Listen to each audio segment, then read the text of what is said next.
Scylla and Charybdis is famously supposed to be a choice. It's supposed to be rock in a hard place. I think it's like a very interesting way to test captains. So Star Trek does something similar. I had to go on one of my Star Trek rants with this.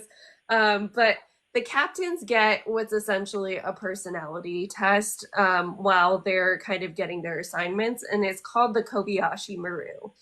And essentially, it's the simulation where they're put, in the captaincy on deck.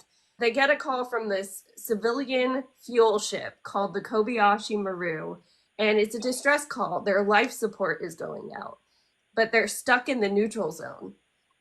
And so you have to decide, am I going to ignore what is essentially like a law between us and the Klingons and go into the neutral zone and risk like starting a war potentially even?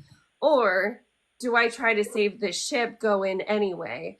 And like the simulation is set up in a way that you cannot win this. So if you're like, okay, let me try to see if I can get in contact with the Klingons and ask if I can go get them, they're not going to answer. If you wait, then it's a real ship and you have to hear their distress calls as they're losing life support.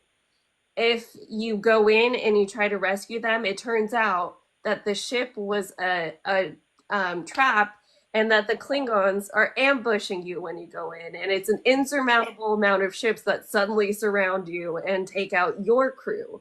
Scylla and Charybdis is supposed to be that type of choice. It's supposed to be like, am I risking a few crew members or am I risking my entire ship?